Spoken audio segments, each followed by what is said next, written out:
The crystal glass fell and shattered on the floor of first class. Champagne foam burst upward, glimmering under the soft cabin lights, and in that instant, every sound seemed to vanish. All eyes turned toward the woman who had dropped the glass. Ava Montgomery, 41, CEO of Montgomery Holdings, the same woman the flight attendant had just mistaken for a server. No one spoke. There was only the sound of Ava's heartbeat, slow and heavy, and the uneasy mix of confusion and condescension in the gazes around her. A few drops of champagne slid down the shoulder of her Armani blazer, cold against her skin. But colder still was the voice of Lauren Mitchell, the lead flight attendant, as she said, "Ma'am, please be more careful. This area is for first-class passengers." Ava looked up, her eyes calm, the kind of calm that only someone who has spent a lifetime fighting to survive could possess. 30 minutes earlier, everything had seemed perfectly ordinary. Hartsfield Jackson Airport buzzed with travelers, and Ava, in her navy blue suit, hair neatly tied back, stood at the priority boarding lane. First-class ticket, valid ID, everything in order, everything except the doubtful look from the check in agent. "Is this a first-class ticket?" the young woman asked, her voice trembling somewhere between confusion and disbelief. Ava simply smiled. "Yes, it is." From the counter to the gate, she had heard every sort of whisper. Maybe she's someone's assistant. No, probably the boss's wife. Either way, she doesn't look like someone who belongs in first class. She was used to that kind of judgment, so used to it that it no longer made her angry, it only made her tired. Now in the first-class cabin, as Martin Hale, the vice president of a rival airline, sat beside her, Ava lowered her gaze, opened her tablet, and pretended not to hear his mocking questions. "First time flying first class?" No reply. "Or part of some diversity program, maybe?"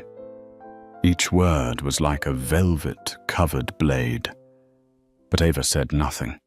She didn't need to, because in just a few hours, the man smirking beside her would be working for her, though he didn't yet know it. The cabin light cast a soft glow on Ava's sharp features as she looked out the window, where the runway gleamed like a silver ribbon. This flight was supposed to be a simple trip to New York, but it would become something else entirely, a turning point. The day the world would learn the name Ava Montgomery, the woman once told she didn't belong here, yet who owned the very sky they were flying through. The plane trembled slightly.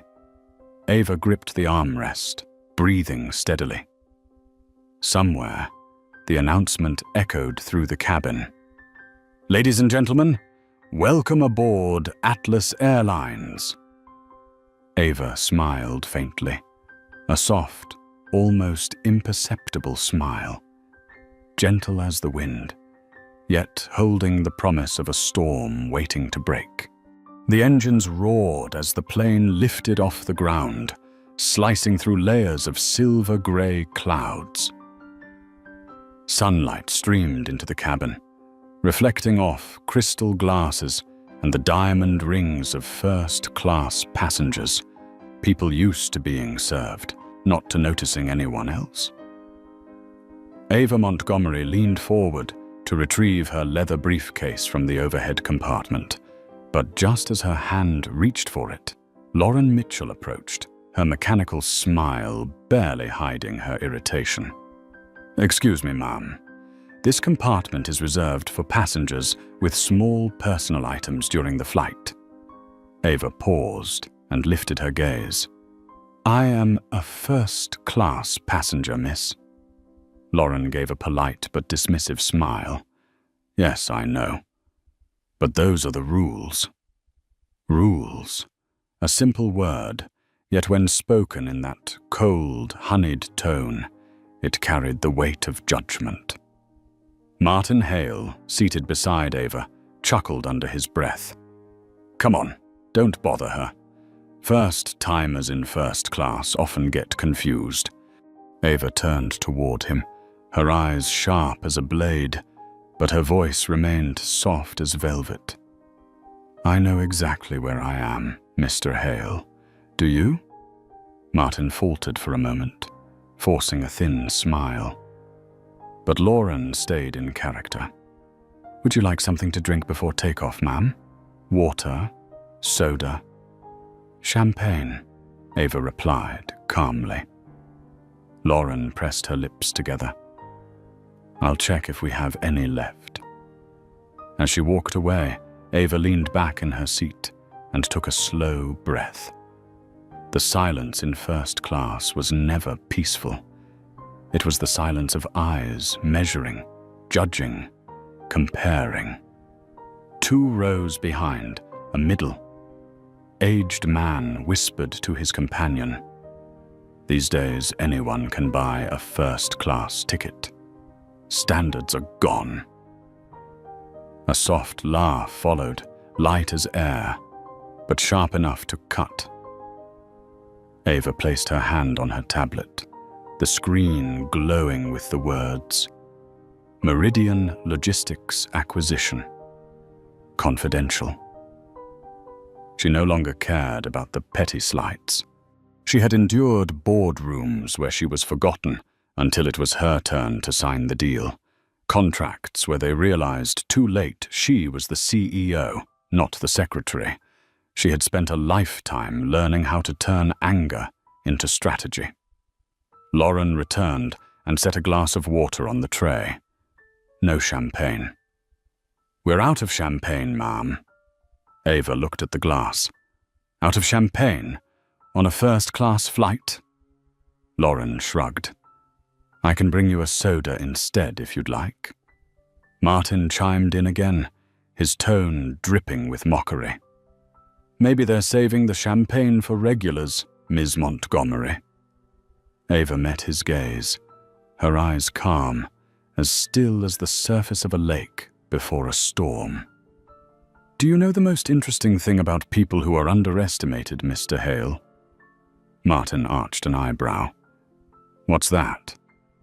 Ava tilted her head slightly, a faint smile forming. "They often hold power others fail to notice until it's too late." A brief silence rippled through the cabin. Lauren shifted uncomfortably, and Martin turned away, pretending to check his phone. Outside the window, sunlight shattered across the clouds. Ava closed her eyes, listening to the steady hum of the engines, like the rhythm of her own heart. She didn't yet know that in just a few hours, this seemingly ordinary flight would become the ultimate test, a moment when every illusion about power, privilege, and race would be completely overturned. The plane had reached cruising altitude. The light softened, and the steady hum of the engines sounded like breathing. Ava closed her tablet and stood, intending to head to the lavatory at the front of the cabin. But as her hand touched the door handle, Lauren Mitchell appeared, blocking her with a practiced, artificial smile. "I'm sorry, ma'am. The first-class restroom is out of order. You can use the one in the back." Ava looked at her, tilting her head slightly. "I just saw a gentleman come out of it less than a minute ago." Lauren smiled, cold and unbothered. "Yes, and right after that it was reported broken. I'm just following the rules." Ava stood still for a few seconds. Her expression remained calm, but inside, a familiar ache stirred, the quiet humiliation wrapped in composure. She had endured this before, when she was the only black student at Yale, mistaken for a server at the university's own gala. She knew that look, too. too well. The one that said, "You don't belong here." Without another word, Ava turned and walked down the aisle, her heels clicking softly against the floor. As she crossed the invisible line between first class and economy, the shift in atmosphere was suffocating. Narrower seats, harsher light, the cries of children, and the mixed scent of reheated food.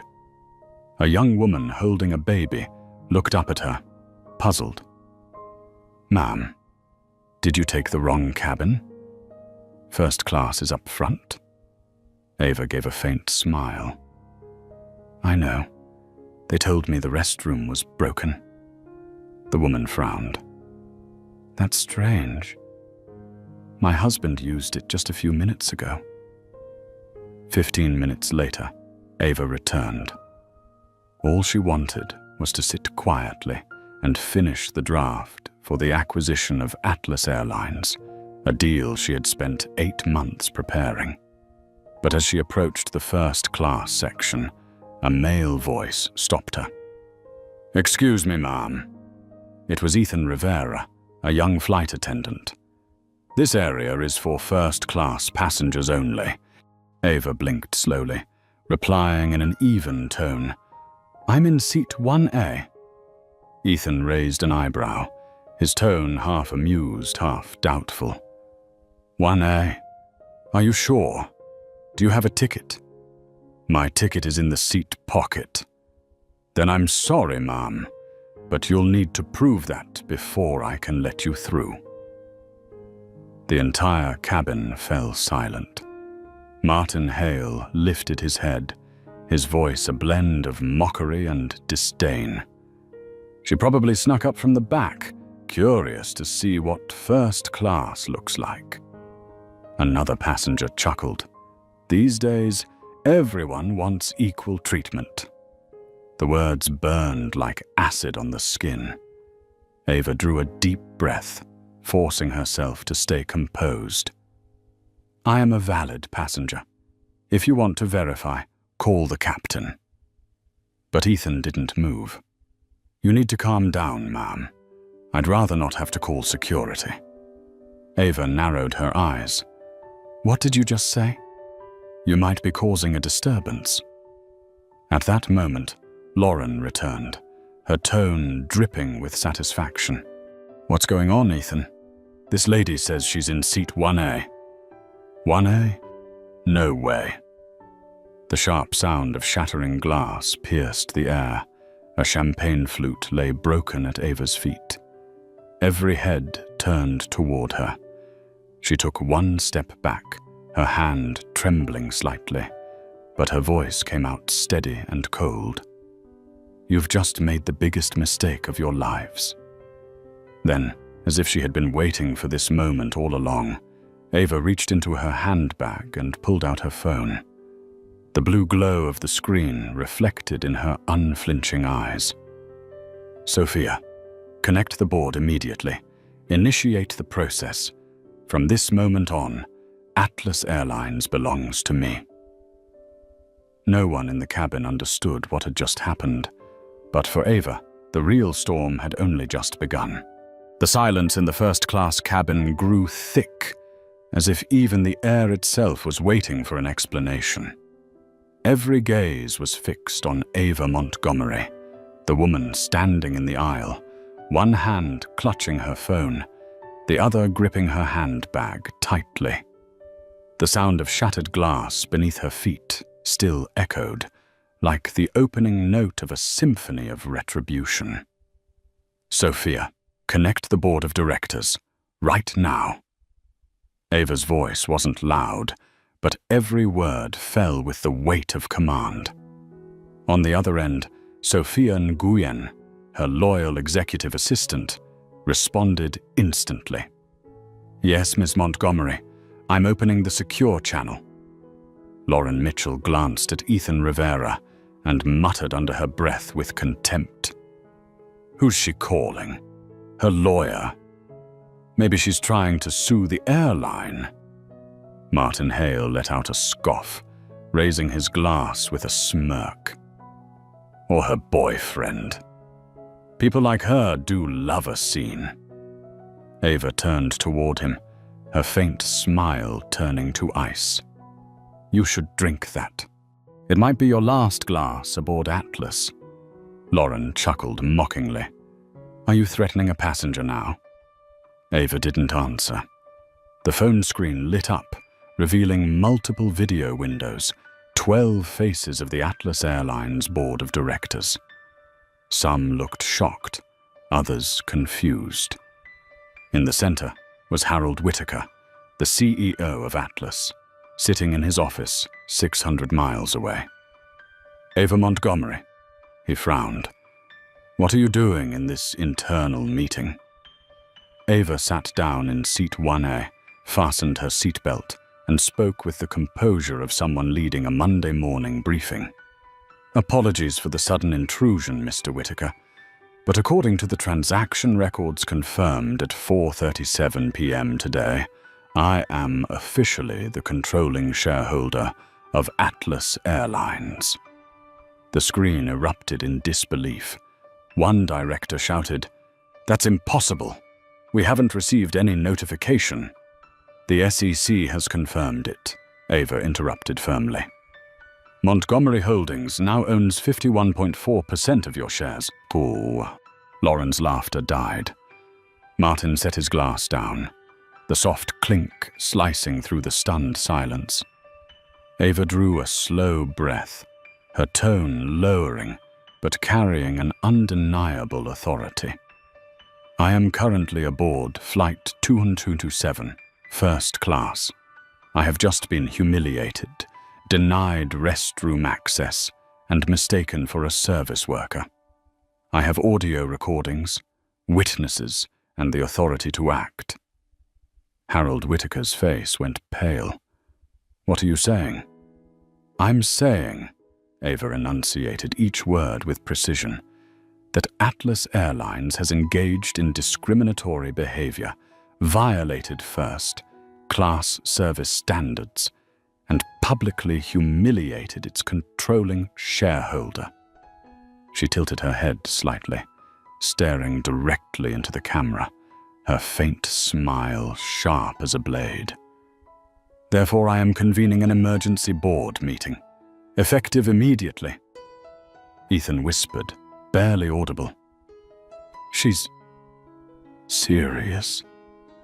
Lauren stepped back, her lips dry, her eyes wide. Ava remained still, smoothing the crease of her Armani blazer. Let's begin, she said, her voice calm enough to chill the air. And believe me, by the time this plane lands, Atlas Airlines will never be the same again. The wind howled outside the window, blending with the steady rhythm of the engines. Inside the first-class cabin, no one dared to speak.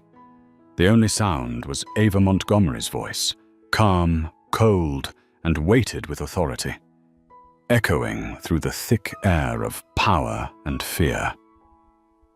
On the phone screen, the face of Harold Whitaker, the current CEO of Atlas Airlines, was visibly unraveling. This is beyond your authority.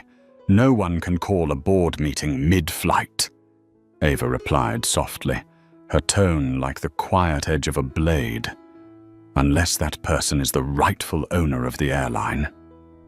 One of the directors on the screen looked down to verify the documents. Mr. Whitaker, the transaction records are real. Montgomery Holdings now holds controlling interest. Ms. Montgomery is correct. Harold exhaled sharply, his face drained of color. What do you want? Ava tilted her head slightly, her voice sharp and precise. I want justice, and an airline that values human dignity more than the price of a ticket. In the seats nearby, Lauren Mitchell sat frozen, her hands clasped tightly together. Ethan Rivera lowered his gaze, avoiding her eyes. Martin Hale tried to maintain his composure, but the beads of sweat on his forehead betrayed him. Ava opened her laptop, connecting to the secure system of Montgomery Holdings. Streams of data appeared across the screen. Employee files, complaint reports, internal statistics from Atlas Airlines. In the past 24 months, Ava began, there have been over 300 reports of discrimination, including unfair treatment, verbal humiliation, and abuse of authority in first class. Most were ignored. She lifted her gaze, her eyes sweeping across every face on the board. Do you know why that happened? Because the people who dismissed those complaints are sitting in this meeting. On the other end, an older board member stammered, We never... Ava cut him off, her voice low but powerful enough to silence him. No need for excuses. I have proof. A slide appeared. Lauren Mitchell's personnel file, 7 official complaints of discriminatory behavior, each one marked in red. Dismissed. The next slide showed Captain Jonathan Reeves, pilot of the current flight. 3 safety violations, 2 investigations for bias, all marked closed internally. The truth hung heavy in the air, suffocating the first-class cabin. Martin clenched his jaw, muttering under his breath, You're destroying the company. Ava turned to him, her gaze cutting through like glass. No, I'm saving it. By ending the arrogance that people like you have allowed to thrive. Harold slammed his hand on the desk. You can't remove me. Ava's lips curved faintly. Article 12 of the Atlas Charter authorizes the controlling shareholder to suspend a CEO in cases of ethical misconduct or damage to brand integrity. I am invoking that clause right now. On the other end, the board's legal counsel confirmed in a steady voice. The motion is valid. Harold froze. Lauren sank into her seat. Ava closed her laptop, her eyes calm and unshaken. When this plane lands, she said slowly, a new era for Atlas will begin, and those who looked down on others will learn again how to serve the sky they fly in. The plane trembled slightly in midair, but inside the first-class cabin, everything felt frozen. Every passenger was staring at Ava Montgomery, the woman who had just dethroned a CEO with only a few taps on a screen. No one was laughing anymore. No more mockery, no more whispers, only a silence heavy as ash. Ava leaned back in her seat, her hand steady even as her heart pounded, not from fear, but from absolute focus. Every step of the plan had been calculated long before, though she never imagined she would have to execute it above the clouds. Her phone vibrated. Sophia Nguyen's voice came through, urgent and breathless. The meeting has been recorded in full, Ms. Montgomery. The board has confirmed Mr. Whitaker's suspension and transferred executive authority to you. Ava closed her eyes and inhaled deeply. Good. Contact Marcus Ellis and Lena Park. I want them to begin drafting the emergency restructuring plan immediately. And Sophia, yes? Tell the legal department to preserve every second of this flight's recording. I want it all included in the official report. Beside her, Martin Hale shifted uncomfortably. Wait, you can't do this right now. You're on an Atlas flight. Ava opened her eyes, locking onto him with a look that could silence a man who had once controlled hundreds of millions. You're right, Martin. I'm on an Atlas flight. But you're forgetting one thing. Atlas now belongs to me. A moment later, the intercom crackled to life. Ladies and gentlemen, this is Captain Jonathan Reeves. We're experiencing a bit of light turbulence. Please fasten your seatbelts. Lauren quickly hurried toward the back of the cabin, under the pretense of checking on passengers. But in truth, She was fleeing Ava's gaze. Ava opened her laptop and logged into the airline's internal network, using her newly activated administrator credentials. Thousands of data files appeared on the screen: employee records, customer reports, crew notes. She scanned through the complaints section, and the sheer number made her pause. Hundreds of ignored cases, hundreds of unheard voices, and now she had become the first person capable of forcing the entire system to answer for them. Meanwhile, behind the cockpit door, Reeves was speaking quietly to Lauren. "Is she telling the truth?" Lauren's voice trembled. I don't know. But she could destroy all of us. Reeves clenched his jaw. "Not if I get control of the situation. Let me talk to her." The cockpit door opened. Reeves stepped out, his expression composed but strained. "Miss Montgomery," he began, his tone coated with false diplomacy. "I believe there's been some misunderstanding. Perhaps we can handle this discreetly without involving the media or legal departments." Ava looked up, her eyes cold and glass-like. "You might want to check your internal email before saying another word, Captain Reeves." He frowned and pulled out his phone. The screen lit up with a notification. "Atlas Airlines, ownership update. Montgomery Holdings now holds controlling interest, 51.4%. Effective immediately." He froze, his mouth dry. Ava continued, her voice soft, yet cutting through the silence. "Welcome to the new era, Captain. I suggest you fasten your seatbelt, because when we land, this sky will bear my name." The turbulence grew stronger. The plane trembled, then tilted slightly to one side, as if the sky itself were reacting to what had just happened. Passengers tightened their seatbelts. In the first-class cabin, no one spoke. Only the faint hum of the engines and the soft clinking of glasses echoed through the silence. Captain Jonathan Reeves returned to the cockpit, his face flushed with anger.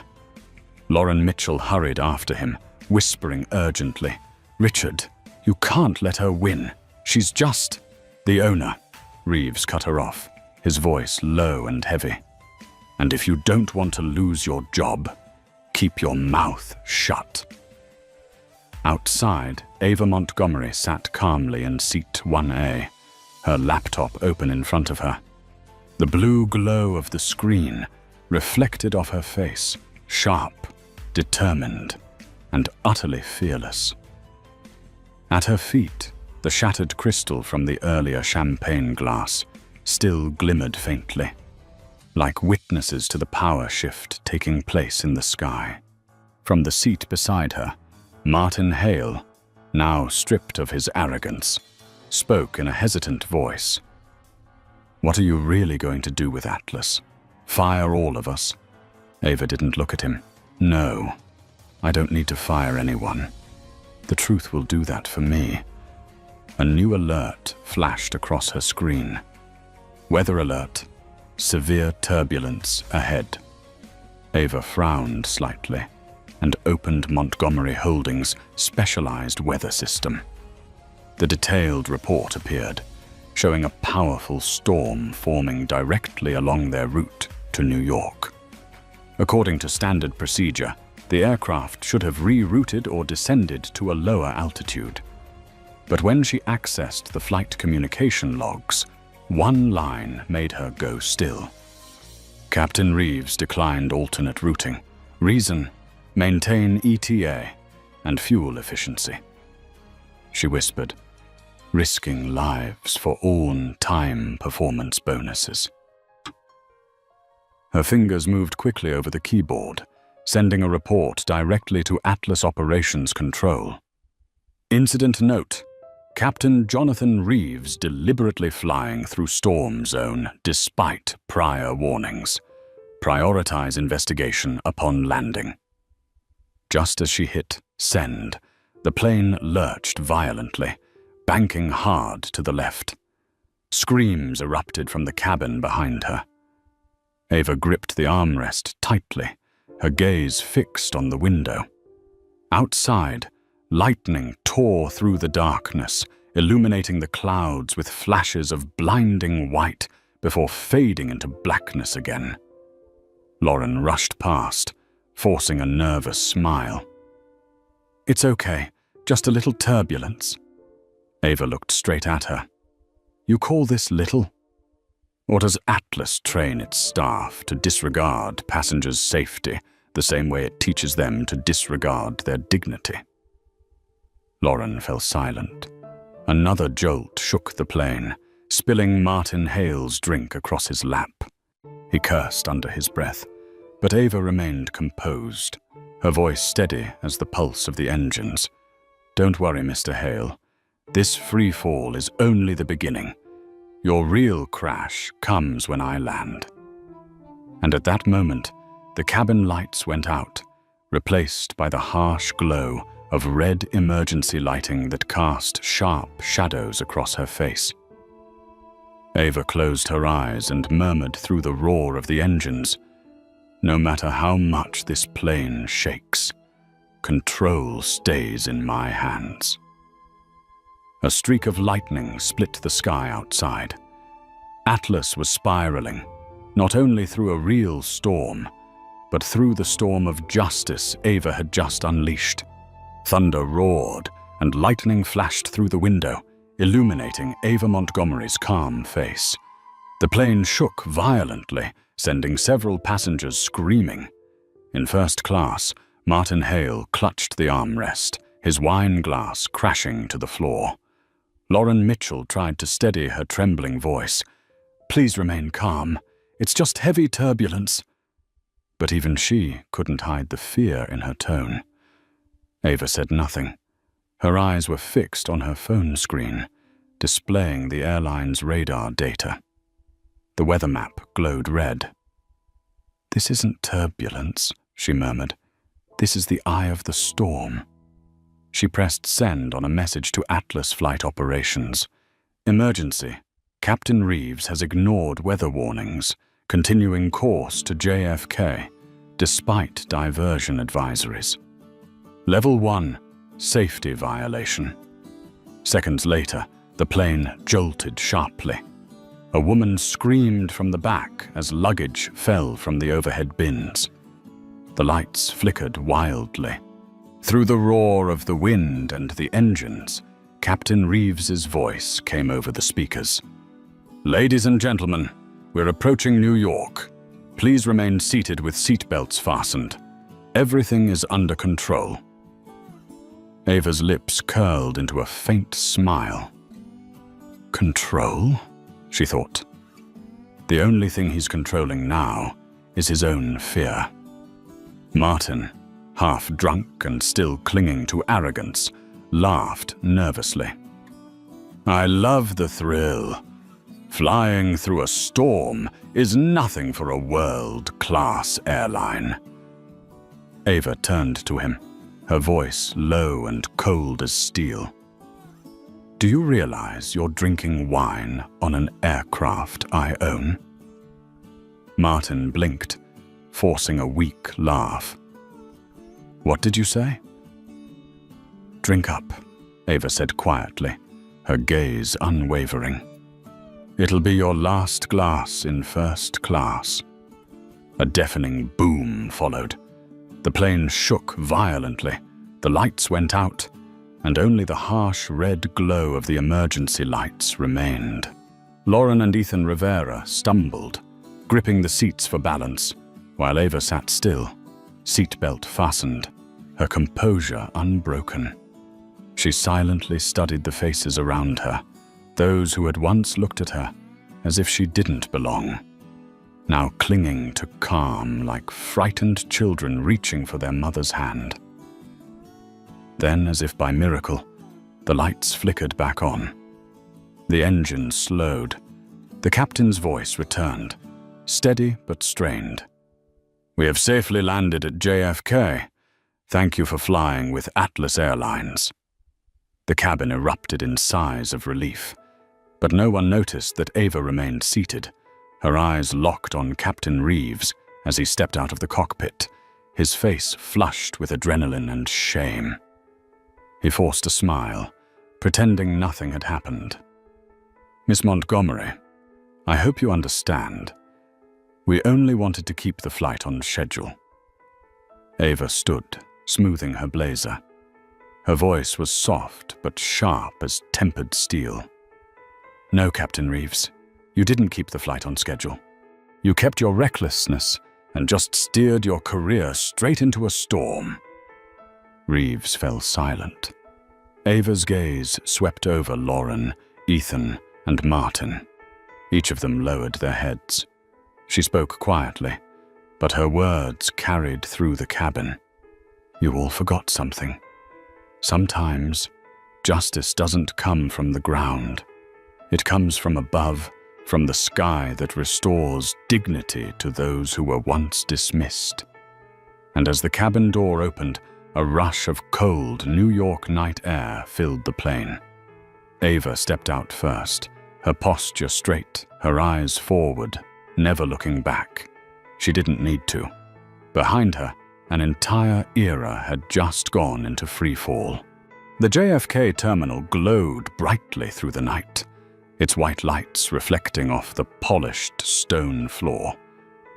Passengers from the recent flight were still whispering about the woman who was humiliated by a flight attendant in first class. The story spread like wildfire. But when they saw Ava Montgomery walking toward Gate B-17, her posture straight, her expression cold, every click of her heels echoing like a drumbeat of authority, they fell silent. Ahead, a group of people in grey suits stood waiting. Harold Whitaker, the former CEO of Atlas, Marcus Ellis and Lena Park, Ava's trusted partners, along with the legal and HR teams of Montgomery Holdings. The air was thick, heavy with the sense that a verdict was about to be delivered.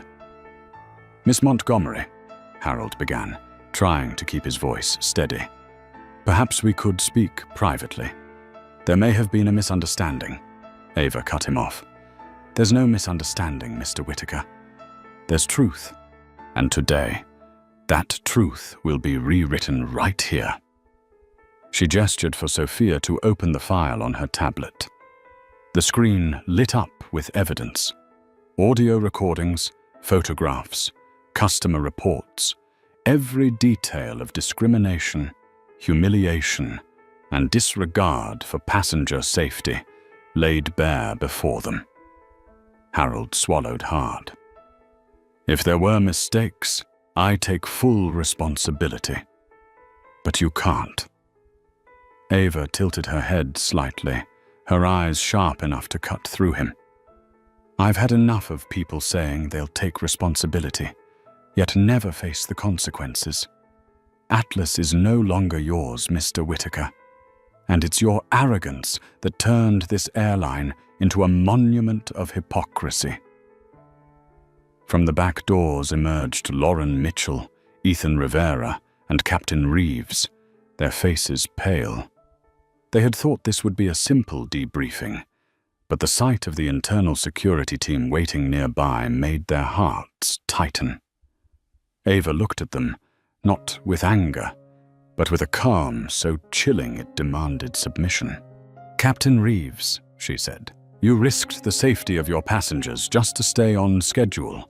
You are hereby suspended indefinitely, and the FAA will receive your full record of violations." Reeves opened his mouth but couldn't form a word. "Lauren Mitchell, Ethan Rivera," Ava continued, "you are both suspended pending investigation for discriminatory conduct and breach of service protocol. If you ever want another chance, start by learning to see people as equals, not through the lens of their skin or their title." Lauren broke down, tears spilling down her cheeks.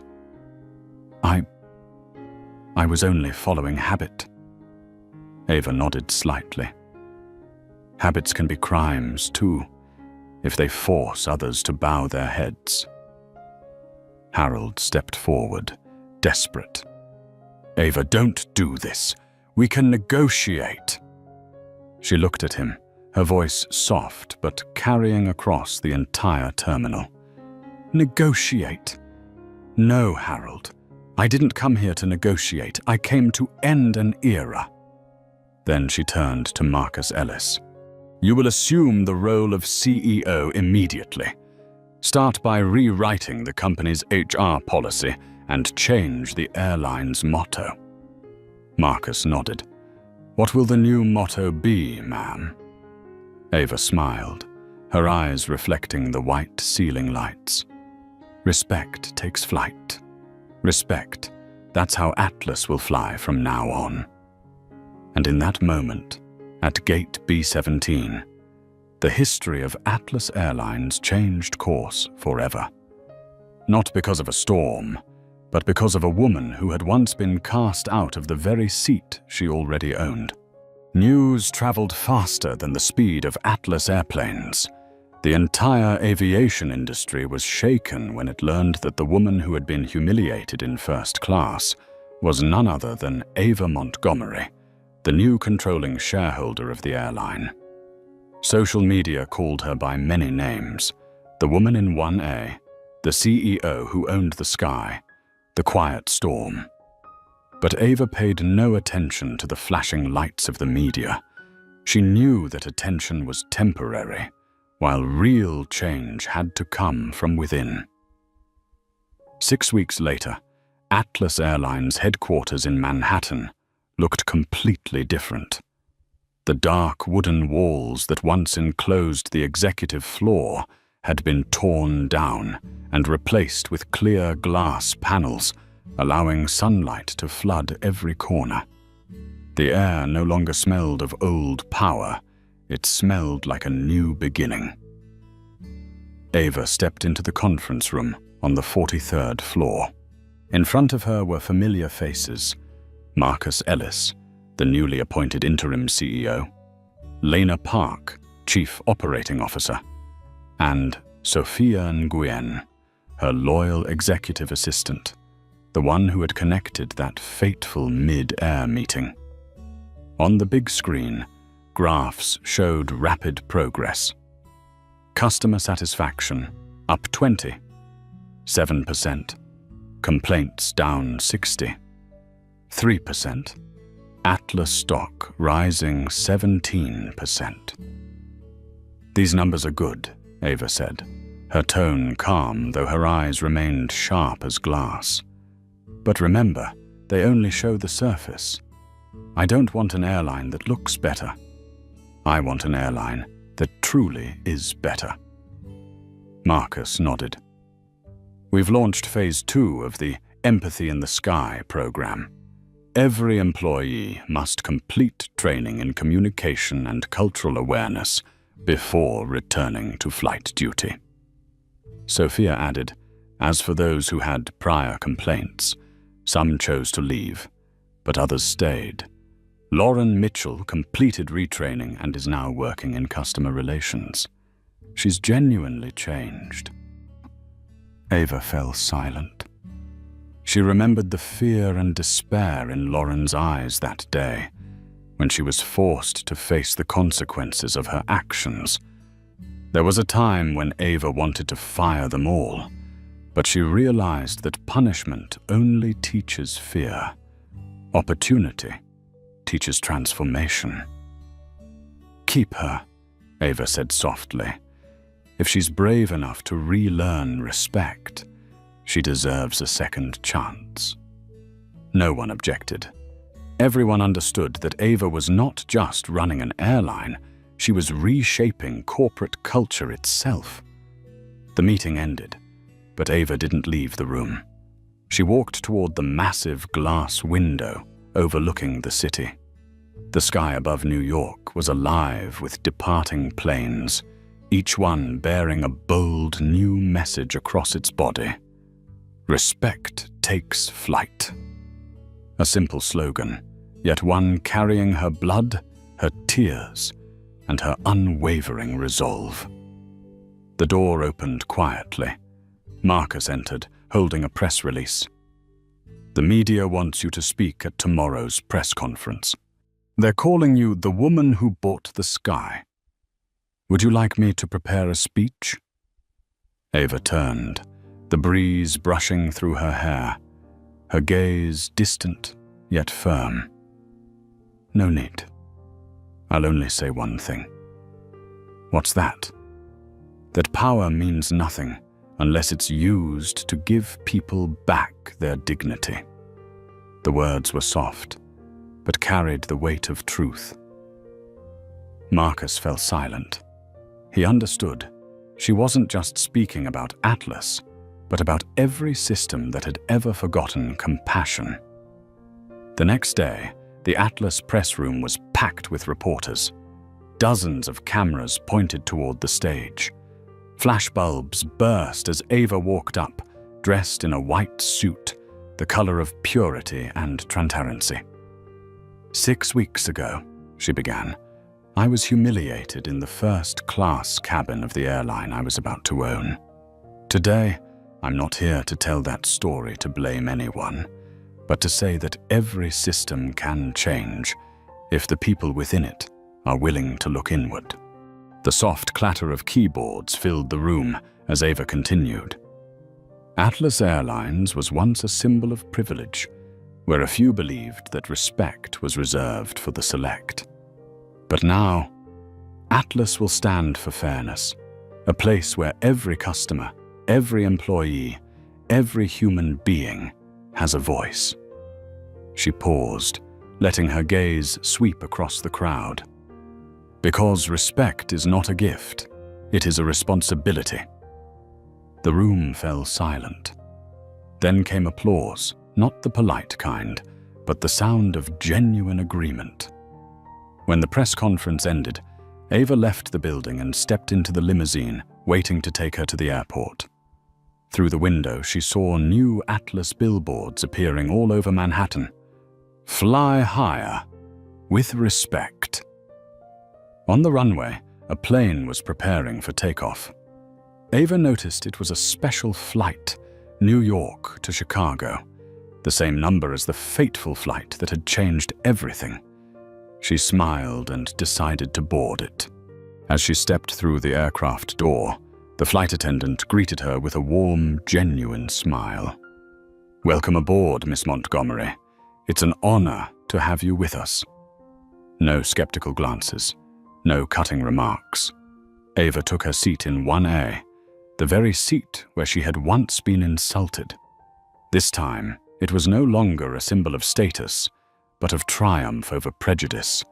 She looked around, an elderly African couple laughing together in row 2, a Muslim woman gently rocking her baby, a young white businessman helping an old man lift his bag into the overhead bin. Everyone different, yet no one out of place. The captain's voice came over the intercom, strong and confident. "Ladies and gentlemen, this is Captain Reed. Welcome aboard Atlas Airlines Flight 157. We are honored to have our majority shareholder, Miss Ava Montgomery, flying with us today." Applause spread through the cabin. Ava bowed her head slightly, smiling. The plane began its ascent, and the sky opened before her. In the morning light, the city below grew smaller, while Ava thought of her mother, Diane Montgomery, who once told her, "My daughter, they may make you wait longer. They may give you a harder path, but in the end, you will be the one flying the plane they once kept you from boarding." Ava smiled. "You were right, Mom." Outside, the sun was rising. Its light swept across Atlas's silver wings and reflected onto her face, the face of the woman who was once asked, "Who are you?" and now no longer needed to answer. Because now everyone knew she was the woman who owned the sky. People once believed that justice was a thunderclap across the sky, a strike that forced the guilty to their knees. But Ava Montgomery proved that justice can arrive in silence, through one right decision, one act of courage, and one heart that refuses to be crushed by contempt. She did not seek revenge. She rebuilt. She did not shout. She acted. And in doing so, she made the whole world listen. Today, Seat 1A on every Atlas flight remains empty. A quiet reminder that every human being, no matter where they come from, deserves respect. If you believe that dignity can never be taken away, only forgotten by yourself, click like on this video and subscribe to share stories of justice and human worth. And before you leave, write 3 words in the comments. I stand tall. Because just like Ava Montgomery, you don't need to own an airline to change the world. You only need the courage to hold on to your own dignity.